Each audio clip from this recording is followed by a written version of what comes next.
Olá pessoal, tudo bem? Eu sou Wilson Rodrigues, aqui do Jefa Sorocaba. Estamos começando mais um Evangelho no Jefa. Muito obrigado a vocês que têm nos acompanhado. Estamos iniciando o mês de março de 2025, para quem está nos acompanhando agora, no momento em que o programa está indo ao ar. Então muito obrigado realmente pelo seu carinho, por todo mundo que tem acompanhado aqui os nossos programas todas as quartas-feiras.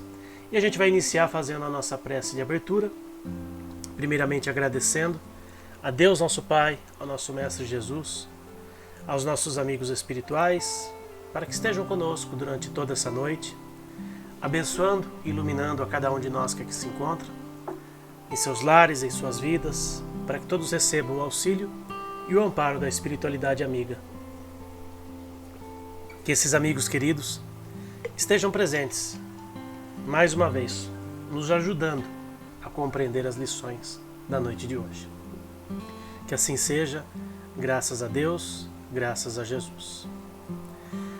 A gente continua aqui no capítulo 5 do Evangelho segundo o Espiritismo, Bem-aventurados os aflitos. Hoje nós vamos ler o item 27. Deve-se pôr fim às provas do próximo? Uma mensagem de Bernardin, Espírito Protetor, Bordeaux, 1863. E aí tem uma pergunta, antes do texto propriamente dito. Deve-se colocar um fim às provas do próximo quando se pode, ou se deve, por respeito aos desígnios de Deus, deixá-las seguir o seu curso? Nós vos dissemos e repetimos muitas vezes que estáis na terra de expiação para concluir as vossas provas, e tudo o que vos acontece é consequência de vossas existências anteriores, a parcela da dívida que tendes a pagar, tendes a saldar, na verdade. Mas este pensamento provoca em algumas pessoas reflexões que devem ser afastadas, pois podem ter graves consequências. Alguns pensam que, a partir do momento em que estamos na Terra para espiar, é preciso que as provas sigam o seu curso. Há os que acreditam que não somente é necessário evitar atenuá-las, mas que também é preciso contribuir para torná-las mais aproveitáveis, agravando-as. É um grande erro. Sim, vossas provas devem seguir o curso que Deus lhes traçou, mas conheceis esse curso? Sabeis até que ponto elas devem ir, e se o vosso Pai misericordioso não disse ao sofrimento deste ou daquele vosso irmão, tu não irás além disso? Sabeis se a providência não vos escolheu não como um instrumento de suplício para agravar os sofrimentos do culpado, mas como um bálsamo de consolação que deve cicatrizar as chagas que a sua justiça tinha aberto? Portanto, não digais, ao verdes um de vossos irmãos feridos, é a justiça de Deus, é preciso que ela seja cumprida. Dizei ao contrário. Vejamos quais os meios que o nosso Pai misericordioso colocou em meu poder para amenizar o sofrimento de meu irmão. Vejamos se o meu conforto moral, meu amparo material e meus conselhos poderão ajudá-lo a transpor esta prova com mais força, paciência e resignação. Vejamos mesmo se Deus não me colocou nas mãos o meio de fazer cessar esse sofrimento. Se não me deu também como prova ou expiação, talvez, o poder de pôr fim ao mal e restabelecer a paz. Ajudai-vos sempre nas respectivas provas, e não vos encareis jamais como instrumento de tortura. Esse pensamento deve revoltar todo homem de bom coração, sobretudo os espíritas, porque o espírita, mais do que qualquer outro, deve compreender a extensão infinita da bondade de Deus. O espírita deve pensar que a sua vida inteira tem de ser um ato de amor e de abnegação, e que por mais que faça para contrariar as decisões do Senhor, sua justiça será cumprida. Ele pode, pois, sem medo, fazer todos os esforços para amenizar a amargura da expiação, mas é Deus somente que poderá cessá-la ou prolongá-la, segundo o que julgar a respeito. Não seria excessivo orgulho da parte do homem acreditar-se no direito de revolver, por assim dizer, a arma na chaga? De aumentar a dose de veneno para aquele que sofre sob o pretexto de que essa é a sua expiação? Considerai-vos sempre como um instrumento escolhido para dar-lhe termo. Resumamos desta forma: estáis todos na terra para espiar, mas todos, sem exceção, devem fazer inumeráveis esforços para amenizar a expiação de vossos irmãos, segundo a lei de amor e de caridade. Esse é um texto muito interessante, porque ele pode se aplicar não só aos humanos, mas também aos animais. Pegando pelo lado dos humanos, né? Porque esse texto foi, imagino eu, provavelmente escrito com a intenção de instruir as questões humanas. A gente sabe que aqui no Brasil, por exemplo, não existe, ou é proibido pelo menos, legalmente o suicídio assistido. Em alguns países da Europa, por exemplo, isso é uma prática. Não vamos aqui entrar no mérito de ser bom ou ruim. Nós espíritas entendemos que o suicídio é sempre algo muito triste, né, de ser praticado, porque a gente tem que enfrentar as nossas provas, os nossos desafios. E como diz o texto aqui, somente a Deus cabe julgar quando esses desafios, quando esses problemas devem parar. E quando a gente faz, por exemplo, a oração de São Francisco, quando a gente diz: Senhor, fazei-me instrumento de tua paz, o próprio texto aqui não usa, logicamente, a oração de São Francisco, mas nos dá a entender que muitas vezes nós somos os instrumentos de Deus, colocados no caminho dos nossos irmãos que estão ao nosso lado na nossa jornada, para de alguma forma tentar amenizar ou até mesmo solucionar, por que não, aquele problema, aquela dificuldade pela qual aquele irmão esteja passando. Não significa que ao ajudar esse irmão nós estaremos impedindo a sua trajetória, estaremos de alguma forma interferindo no seu livre-arbítrio. Mas nós estaremos sendo, sim, instrumentos de Deus, instrumentos da paz de Jesus, para auxiliar esse irmão, para, quem sabe, ajudá-lo a enfrentar essa prova, esse desafio, com mais fé, com mais resignação. E aí, trazendo para as questões dos animais, por exemplo, nós temos sim o dever, como já falamos aqui várias vezes, nós temos sim o dever de ajudar os animais, ajudar na sua trajetória, ajudar na sua evolução. E quando a gente fala, por exemplo, né, na eutanásia, que infelizmente para os animais parece que é algo um pouco mais banalizado, ou as pessoas, algumas pelo menos, não veem assim com tanta restrição a questão da eutanásia, até porque ela é legalizada, para os animais ela é legalizada, e somente um médico veterinário é que pode sugerir e aplicar essa prática, né? Mas por que não, através das nossas orações, através de um tratamento espiritual, através da nossa fé, auxiliar aqueles últimos instantes daquele irmãozinho que está ao nosso lado?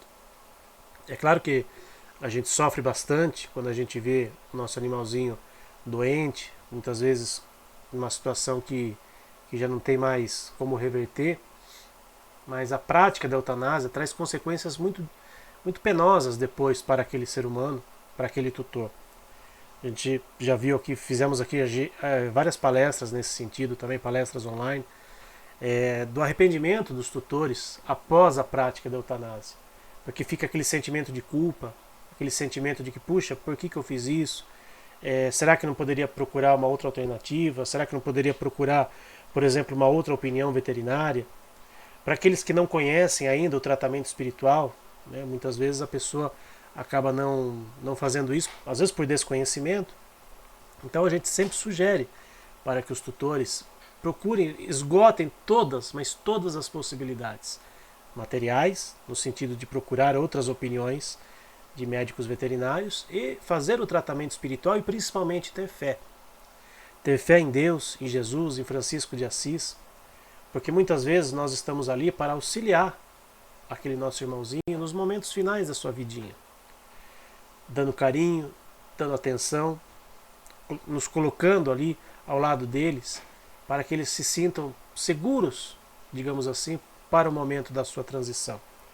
E a gente sabe que é um momento muito difícil, muito doloroso, mas que quando a gente tem a fé em Deus, a fé em Jesus, a fé de que tudo vai ser feito da melhor maneira possível, porque Deus é Pai de infinita bondade e justiça, a gente vai ficar com o nosso coração mais tranquilo. Então, não cabe a nós tomarmos esse tipo de decisão. Eu lembro que uma vez eu estava assistindo um programa junto com a minha esposa, um programa da TV Mundo Maior, em que o palestrante, o Richard Simonetti, ele estava respondendo algumas questões sobre a eutanásia de animais.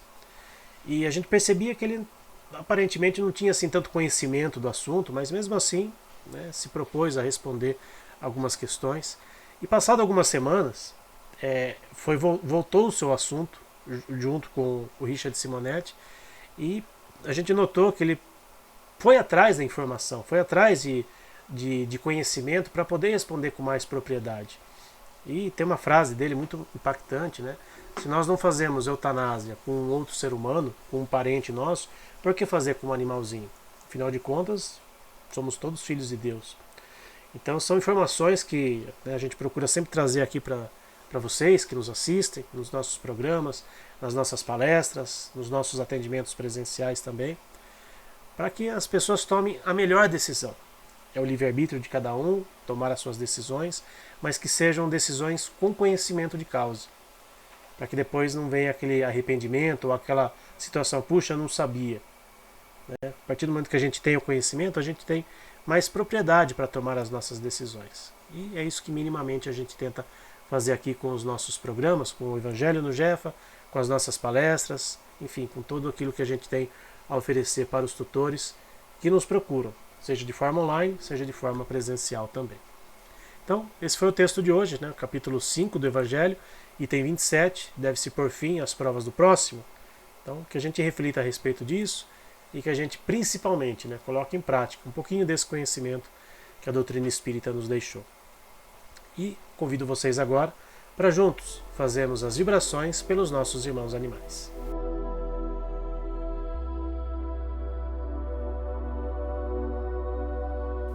Vibremos por todos os animais que vivem na terra, nos rios, nos mares e no ar. Pelos animais que estão em nossos lares. Pelos animais que, mesmo possuindo uma morada, sofrem por negligência e falta de cuidados, amor e respeito. Pelos animais que sofrem maus tratos, humanização excessiva e aqueles que sofreram abandono. Vibremos pelos animais que passam fome, frio, sede, cansaço e tristeza. Pelos animais adoecidos e aqueles que encontram-se internados em clínicas veterinárias. Vibremos pelos animais que são explorados nos zoológicos, nos experimentos laboratoriais, nos espetáculos de entretenimento humano e os que são obrigados ao trabalho incessante, sem o respeito às regras de bem-estar animal. Vibremos pelos animais das fazendas pecuárias, granjas e demais locais cuja finalidade é a criação destinada ao abate ou produção de derivados e subprodutos. Vibremos pelos animais silvestres, que são levados pelo tráfico, e por aqueles que sofrem interferências negativas do homem em seu habitat natural, como os animais marinhos, afetados pela poluição, e aqueles que são vítimas de desmatamentos e queimadas. Vibremos por todos os animais que estão nascendo e por aqueles que estão retornando à pátria espiritual, idosos ou não, para que possam receber amor, carinho e proteção. Vibremos também pelas ONGs, protetores individuais e todos aqueles que procuram fazer o bem a nossos irmãos menores, enviando força e discernimento para continuarem o seu trabalho no bem. Por fim, pedimos licença para vibrar pelos animais que estão com os nomes no caderno de vibrações do Jefa, para que recebam a atenção especial das equipes espirituais, para que possam restabelecer a sua saúde através de águas que contenham os medicamentos necessários para o auxílio de seu tratamento veterinário. Que assim seja.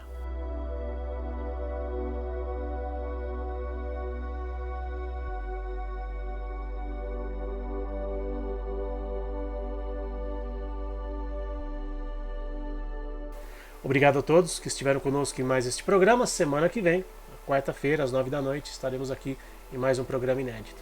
Tchau, pessoal. Fiquem com Deus.